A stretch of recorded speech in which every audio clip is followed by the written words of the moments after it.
Bolisa sibingelele sibonke. Amen. Sibonke mhlaba cingwane lethuba uNkulunkulu asivulela lona.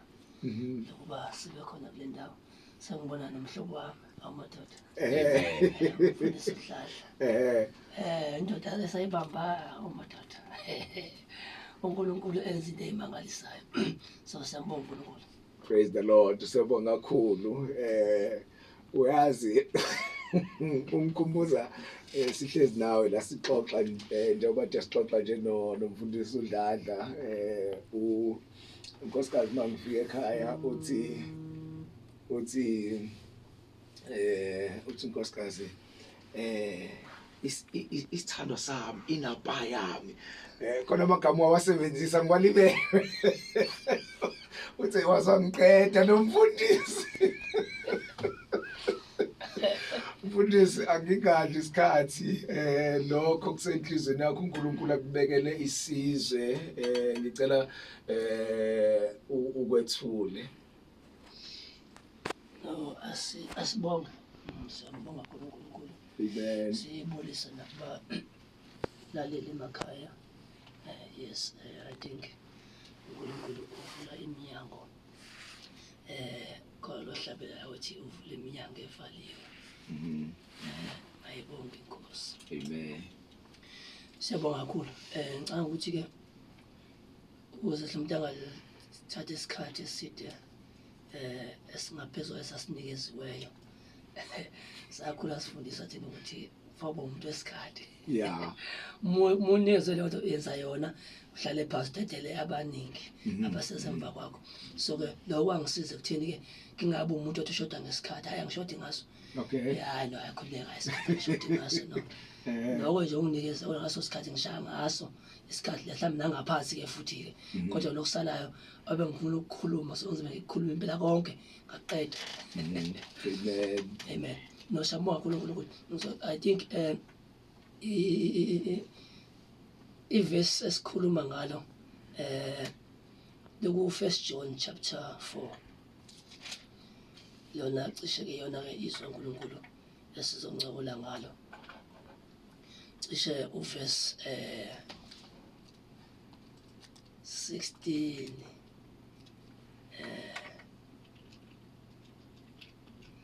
no verse 17 but more especially verse 17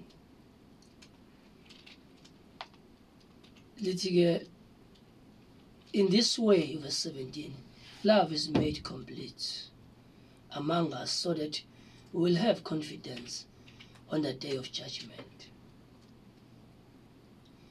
Because as he is in this world, so are we. As in Sfiso city, because in this world we are like him. As he is, so are we. Hey, lamazwi mfowethu ayahlupha inhliziyo yami sebeyazi ebandleni. I think it's almost 6 months now I'm speaking ngento eyodwa ngoba ingxaki esibhekene nayo njengamanje isibiza ukuthi is an identity crisis. Kuyingozi kakhulu lento yongazazi ukuthi ungubani. Kunombuzo owabuza uJesu esehambe nabafundi bakhe isikhathi eside. Wasiyababuza ukuthi abantu bathi ngingubani. Kuthi abanye basuma bathi wena nguJeremiah. Abanye bathi wena uElijah, omunye abanye bathi wena omunye abaprofeti. Uyababuza ukuthi ke nina ke nithi ngingubani. Ngoba lento yokuzazi ukuthi ubani ihamba nerevelation. Ngoba manje kuyiki mhlakubuza ubani. Ngoba manje into kabili zavele ucabanga ukuthi hayi abantu bayangazi ngoSfiso. Ngibuza nje ngubani. So nabafundi bengase baphinde bathi uJesu. Yabo. Kodwa ikhona lento ayibuza engeve iqondane kakhulu negama lakhe ngoba ezangababuza bathi abantu uba igama lami ngoba wayazi ukuthi mawathi bathi abantu ngubani igama lami bazobe bamtshela yabo. So kodwa kuna into eyibuza engaphezulu kombuzo noma engaphezulu kwalento athi bayayazi ukuze bayichaze le afuthi bayazi ukuthi ungubani yena.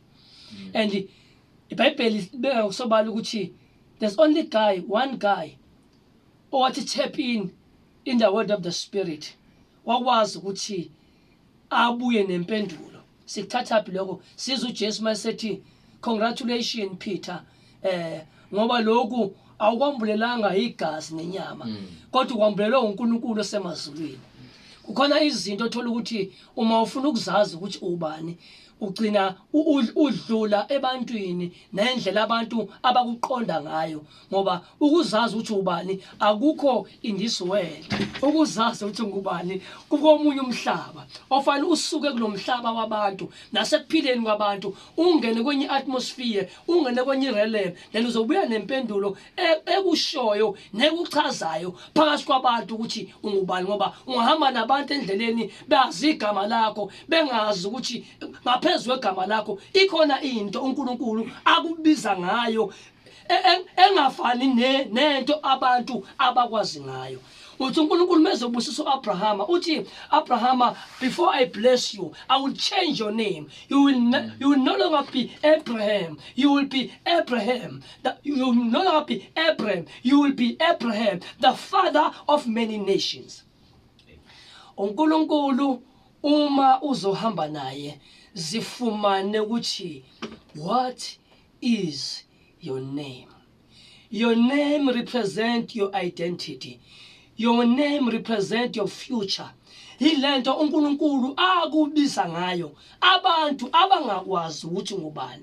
And leyo nto ivamisile ukuthi idisplaywe in times of crisis. Ngalesikhathi sekuvela izinto yonke into isimele nawe isilwa nawe hamba uyobuza uDavide ngelinye ilanga lithi iBhayibheli uDavide wathunywa wathiwa ahambe isukudla kubafowabo along the way mayifika lapha wafika kubafowabo hawu nasi indoda for 40 days and 40 nights le ndoda ibhizi yalwa ilekithi nje le ndoda ngilethelela umuntu eze kimi uma ngimahlula thina sobayigqilazeni kodwa uma nisahlula thina sobayigqilazeni. Wawezwa amazwi uDavide amazwi abekwa ile ndoda ukuthi wasebona into abantu abangayiboniyo nento ayaziyo yena abantu abangayaziyo ngaye wasebuza umbuzo ukuthi kuyakwenziwa ntoni kulomfilisti ongasokile oweyisa impi kaNkulunkulu ophilayo. Abantu le ndoda ihlasela impi kaNkulunkulu ayisokanga kuzofika umfana ozivelela ehlane nje ozilusela izimvu ushiphelwa imbuzi lapha yana umfana nenkomo zenza into ongayazi lapha yana kodwa umfana uqhamuka neidentity. I know who I am. Abafowabo Jobe bathi uzishiye nobani lezazimvu usuzoqina ke Davide phindela ehlala umfana ubuza umbuzo uzokwenziwa ntoni umuntu. Wathatha uSawuli uyayizwa lento eshiwo umfana wathi hayi mfana ushona kuyena. Manje into eyenza wanqoba uDavide uqale wanqoba ngeidentity yile identity na ushilo wathi kuyakwenzeka isimanga ngisehlani ngibhizi ngilusile lapha yana kwaqhamuka ibhere lathi lizothatha ezimvini kwaqhamuka ingonyama yathi izothatha ezimvini ngayibamba ngayidwengula. The same God ongaphulile oziphweni lebhele nezipho lwengonyama is the same God ozobulala lo Goliath ongasokanga ngoba uunderstanda iidentity yakho ukuthi ungubani yena. Abantu beidentity noma ngababeka kwesiphi isimo they will survive ngoba lithi iBhayibheli those who know their God they shall do exploit. Uma umazi uNkulunkulu wakho akukhathaleki ukuthi isiphi isimo odlula kuso nobhekene naso kodwa ungonqobile uyanqoba.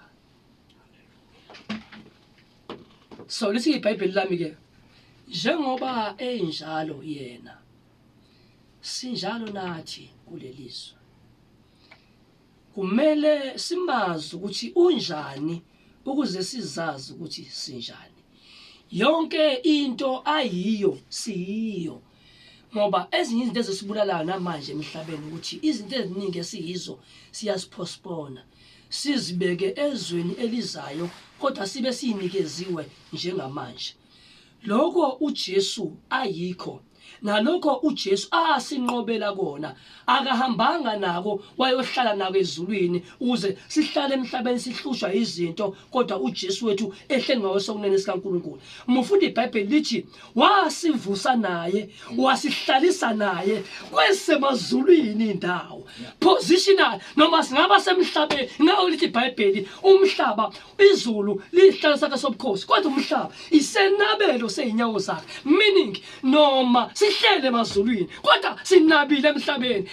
That understanding isazi ukuthi sinqobe phezukwezimo, sinqobe phezukwa yonke into efika, sitshele indaba zazo. Uma ufika into trespassayo ingena emhlabeni kaNkulunkulu, ingena endaweni engesiyona yayo, siyayitshela ukuthi trespassers shall be persecuted. You don't belong here. Even sickness, even disease. Na noma yini engathunyelwa ithunyelelwe wena. Kuthunyelwa umuntu oronke. Kuthunyelwa umuntu ohleli ngawesokunene sikaNkulunkulu. Understanding your position in Christ, understanding your identity, ikwenza uthi qualify as king in life. Uyabusa ekuphileni ngaye lo umuntu emunye uKristu Jesu. Lithi iBhayibheli mawubekithi lo mqondo owawukhona na uKristu Jesu. Elinye lithi uma navuswa naye funa lokwaphezulu la ehleli khona wesonweni sikaNkulunkulu. Lalela ke yabona lento yokufuna into kuyenzeka into ikulahlekele ilahlekele khona la endlini. Yabo engakuthiwa uJesu menza umfanekiso ukuthi kwalahleka uhlamvu lalahleka endlini kuthiwa umnikazi walo wavundulula yonke into walahla yonke into ezofuna lento emlahlekele ngoba ingozi into milahle engaphakathi. Nathi njengabazalwane silahlekelwe iidentity yethu, lahlekelwe into esinayo. Sithwala kanzima, sihlupheka, sishawa izinto kodwa kunento evalule ngaphakathi kithi. Uthe uPaul mekhuluma ngayo wathi kulezitsha zebumba kuvalelwe inkazimulo. So okwethu ukwenzani na ufellowshipa nalenkazimulo engaphakathi kwethu ngoba le nkazimulo engaphakathi kwethu i-identity yethu, i-treasure yethu, iyifa lethu, ingcebo yethu wasike sayibamba. Kodwa ke provided awukwazi ukuyibamba ingqondo yakho ingaguqulwanga. Be renewed in the spirit of your mind. Let this mind which was in Christ be in you. Awukwazi ukuzibona ungazibonanga ngokwasengqondweni. Umuntu ungumoya, unomphefumulo, uhlala emzimbeni. Yonke into wayibona engqondweni yakho ingoba vele uyiyo emoyeni wakho. Ingqondo is a battlefield la isitha siblocka zonke izinto oyizo in your spirit man. So ingakho ke iBhayibheli lithi ke singalingisi lelizo kodwa asiguqula isimo yenziwe ibentsha ingqondo yethu ngoba i-identity yethu more especially noma si emoyeni si successful noma emoyeni we are a new creation kodwa into efike ilwe nalento esiyiyo in our spirit man is our mind. Singakhothisha namanje sithi njengoba enjalo sinjalo kodwa ukuthi asikho njalo. Sihlulwe kuphi? Sihlulwe engqondweni. Ingqondo iyahlulwa yizwi kaNkulunkulu kuphela.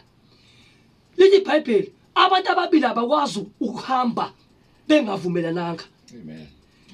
Uma your spirit man ingavumelana nengqondo yakho kulento uNkulunkulu aseyenzile in your spirit man uzoshiyeka umzimba wakho ugula.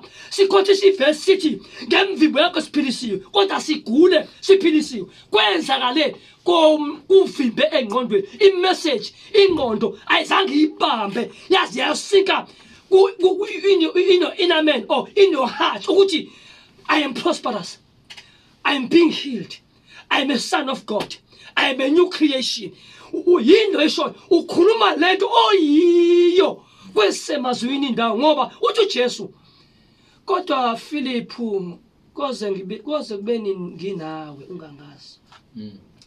Ungasho kanjani ukuthi Philip sitshengisa ubaba? Awu kodwa Philip. Kodwa mfethu Philip uzoyithini lento yakho mfethu? Ongibonile Philip. Usembonile ubaba. Iyona into ebisenhlizweni kaNkulunkulu ukuthi noma sisemhlabeni noma abantu engambonanga uJesu, noma abantu engamazi uJesu, kodwa izulu lingabi kude sibe sikhona thina. Ngoba izulu yithi nathi sikulizulu. Uma abantu wangibona usembonile uNkulunkulu. Uma abantu beyabona umfundisi uDladla my brother sebefikile ezulwini. Sebembonile uNkulunkulu ngoba njengoba enjalo uNkulunkulu unjalo ebantwini, unjalo kimi. Lento ayiyo nobe ngamazi kodwa baye bangibona mina sebefikile emhlabeni kaNkulunkulu. As he is, so are we in this world.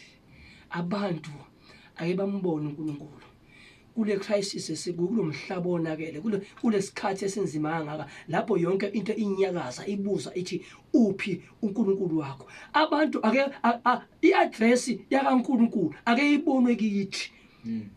Uma umuntu efuna ukuhambela uNkulunkulu angayi kude ngoba iBhayibheli lithi izwi alisekho phesheya kwezilwandle, izwi alisekho ezulwini, izwi lisemlonyeni wakho nasenhlizweni yakho ukubona ikhulume. Abantu uma befuna indawo yokucasha ababheke kuwe ngoba lo Jesu okuwe is a hiding place. Ufike emhlabeni wokucasha ukuze nabantu mabebheka wena bebheka uNkulunkulu wakho noNkulunkulu omkhonzayo bathi noma singaye simbone uNkulunkulu kodwa sesimbonile. Ngoba lithe iBhayibheli abantu bayokwazi ukuthi ningabafundi bami uma nithandana. Ingakho sithe masifunda la levesi la ngaphezulu lithi le vesi we love because he first loved us. We loved because he first loved us.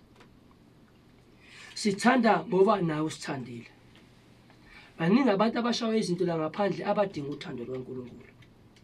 Uma bayalithola uthando lwaNkulunkulu ngeke balibone komunye umuntu bazolibona kuwena. Ngoba njengoba enjalo nathi sinjalo kuleliso.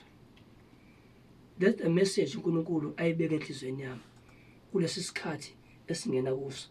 And I want to pray, and I want to pray for you. uNkulunkulu esemazweni bakuthinte njengamanje.